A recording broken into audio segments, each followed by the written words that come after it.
CPIM এর পক্ষ থেকে গ্রাম পঞ্চায়েত প্রধানকে স্মারকলিপি। 12 দফা দাবিতে গ্রাম পঞ্চায়েত প্রধানকে স্মারকলিপি দিল সিপিআইএম। বুধবার ধূপগুড়ি ব্লকের গধিয়ারকুঠি গ্রাম পঞ্চায়েতের ভান্ডানি এলাকায় জড়ো হন সিপিআইএম এর কর্মী সমর্থকরা। এরপর মিছিল করে গ্রাম পঞ্চায়েত কার্যালয়ের সামনে গিয়ে দাবির ভিত্তিতে স্লোগান দিতে থাকেন। এরপর একটি প্রতিনিধি দল গ্রাম পঞ্চায়েত প্রধানের হাতে দ্রুত 100 দিনের কাজ চালু, বার্ধক্য ভাতা, বিধবা ভাতা, লক্ষ্মীর ভাণ্ডার সহ 12 দফা দাবিতে স্মারকলিপি প্রদান করেন। এদিকে স্মারকলিপি জমা দেওয়ার সময় প্রধানের পাশে বসেছিলেন ইঞ্জিনিয়ার, সেই নিয়ে কটাক্ষ করেন সিপিএম নেতারা। এ বিষয়ে গ্রাম পঞ্চায়েত প্রধান বলেন, ইঞ্জিনিয়ারকে আমি বলেছিলাম তাই এসেছিলেন, তাদের দাবির বিষয়গুলি দেখা হবে। অন্যদিকে গ্রাম পঞ্চায়েতের পাশেই রয়েছে গধিয়ারকুঠি উচ্চ বিদ্যালয়, আর বিদ্যালয় চলাকালীন রীতিমতো মাইক বাজিয়ে স্লোগান দিতে থাকেন সিপিআইএম কর্মী সমর্থকরা।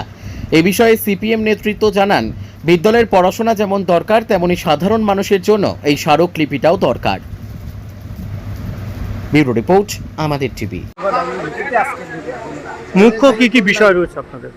এই বিষয় রয়েছে মূলত এই 100 দিনের কাজকে কেন্দ্র করে দীর্ঘদিন ধরে 100 দিনের কাজ আমাদের বন্ধ।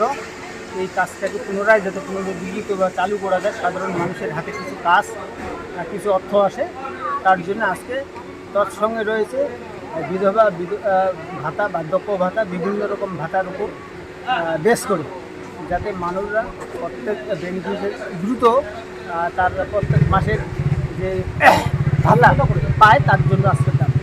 আচ্ছা, কি বললেন প্রধান সাহেব? এটা বললেন, প্রধান সাহেব বললেন যে বিষয়টা তিনি দেখছেন, প্রধান সাহেবের এখতিয়ারে যেই সমস্ত কাজ হচ্ছে তিনি দেখবেন এবং তার এখতিয়ারের বাইরে যেই সমস্ত কাজ তার ঊর্ধ্বতন কর্তৃপক্ষকে জানাবেন।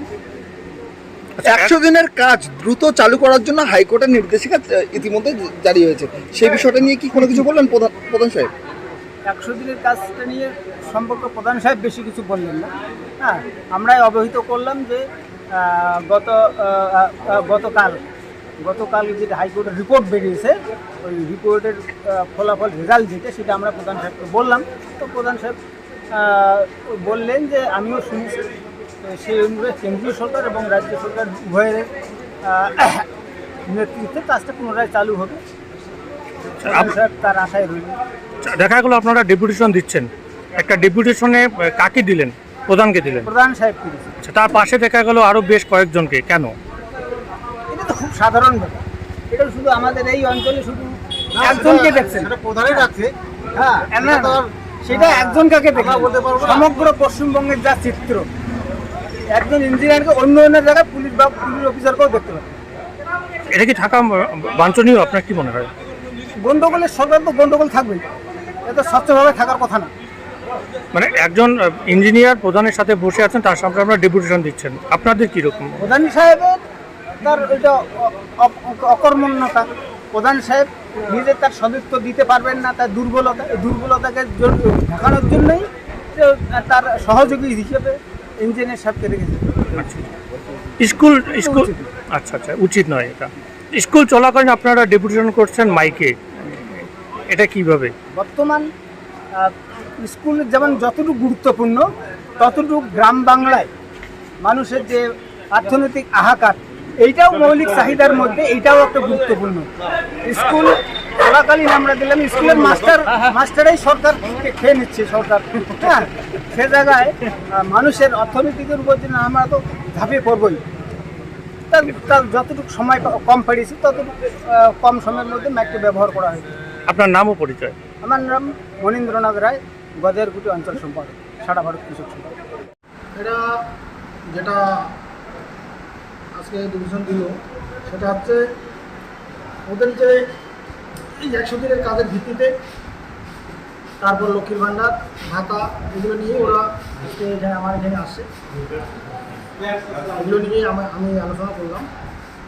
ওদের কথা ওদের দাবি দেওয়া যে নিয়ে আসছে, সেই দাবি দেওয়া যেগুলো আমাদের গ্রাম পঞ্চায়েতের মানে অধীনে চলছে, আমরা তো আপনার চেষ্টা করছি যে মানুষের যাতে আমার সাধারণ মানুষ লক্ষ্মীর ভাণ্ডারে হোক বা ভাতাই হোক, যা জিনিস আছে, যা সুযোগ সুবিধা আছে, সেটা আমরা যাতে ওদের আমরা ভালোভাবে করিয়ে দিতে পারি, সেটার জন্য আমরা চেষ্টা করতেইছি।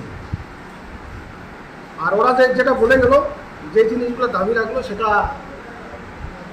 অবশ্যই আমি চেষ্টা করব সেই দাবিগুলো পূরণ করার জন্য। একই সাথে তারা অভিযোগ করে বললেন একজন ডেপুটেশন দিতে আসছেন প্রধানকে, তার পাশেই চেয়ারে দেখা গেল ইঞ্জিনিয়ারকে, এবং তারা বললেন, এটাই অভিযোগ করে বললেন যে একজন প্রধান হিসেবে যদি না পারেন সেই জন্যই ইঞ্জিনিয়ারকে পাশে বসিয়ে কাজ করাচ্ছে। দেখুন, এখানে হচ্ছে বিষয়, যে বিষয়গুলো ওরা নিয়ে আসছিলেন, যেহেতু আমাদের ইঞ্জিনিয়ার অফিস স্টাফ, এখন ওরা এখন এমন বিষয় নিয়ে আসে যেই বিষয়টা মনে করো যে ইঞ্জিনিয়ার সেটা বলতে পারবে, তার জন্যই আমি অফিস স্টাফ হিসেবে ওকে বসিয়ে রেখেছি। একজন ইঞ্জিনিয়ার কি থাকতে পারেন? অবশ্যই থাকতে পারে, ওরাও যেরকম আসে, ওরা 10-12 জন বসে অনেক কিছু আলোচনা করতেছিল, তৎপূর্বে আমি অফিস স্টাফে রাখতেই পারি। আচ্ছা, দেখা গেল আপনার অঞ্চল অফিসের পাশে স্কুল এবং সেই স্কুল চলাকালীন ডেপুটেশন, কি বলবেন এই বিষয়ে? মাইক বাজিয়ে হচ্ছে। দেখুন, এখন ওরা, এটা তো ওদের ব্যর্থতা, কারণ হচ্ছে কি ওরা তো জানেন যে ওরা টিউশন দিতে আসে, ওদেরকে তো আমি মানা করতে